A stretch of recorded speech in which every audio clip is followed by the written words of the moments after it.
Biz boshqa yurtlarni maqtaymiz, og'zimizni to'ldirib aytamiz, Yevropaga borsiz, Yaponiyaga borsiz, bir joyda axlat ko'rmaysiz ekan, unaqa ekan, bunaqa ekan, falon yurtga borsiz, bitta odam pista po'chog'ini ham tashlamas ekan.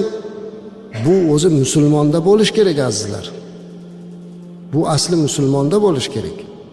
Hozir aytaman, ehtimol uni keyin qanaqa munosabat bildiradi bilmayman egalari.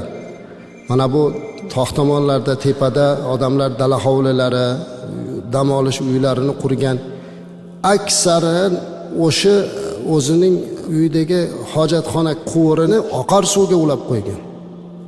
Juda katta gunoh bo'ladi mana shu narsa. Nimani xor qilsa bir kun Alloh shunga zor qiladi.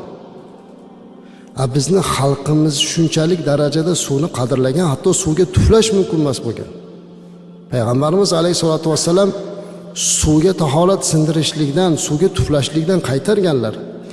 Mana yoshi ulug' otaxonlar bilan gaplashib qolsak, mana shu oqar suvlar to'g'risida gapirganda yoshliklarini eslab aytadilar. Bizni deydi, onamiz non yopganda o'sha suvga tashlab ushlab yer edik deydi. Suvni ichar edik, oqayotgan suvni deydi. Kechirasizlar, hozir oqayotgan suvlarda, ariqlardagi, anhordagi suvni ichish u yoqda tursin, odam tahorat olgani ham xijolat bo'ladi. Chunki najosat oqizyapti.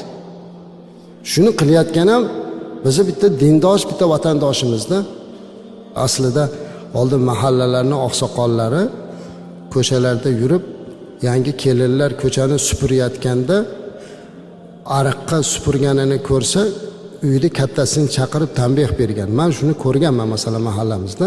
Kelinda o'ziga gapirgani istihola qilib, uyda kattasini chaqirib, men o'tib ketayotgandim namozga masjidda, ertaman keliningiz ko'chani supurib, ariqqa supurayotgan ekan. Bunaqa qilmasin deb tanbeh berardi.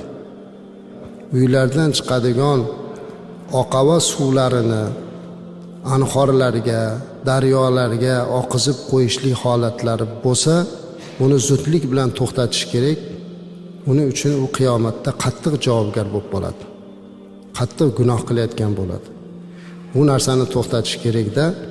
Yaxshisi o'sha boshqalarni ham shuni ko'rganda hammamiz bir bo'lib bu narsaga qarshi o'zimizni fikrimizni, e'tirozimizni bildirishimiz kerak.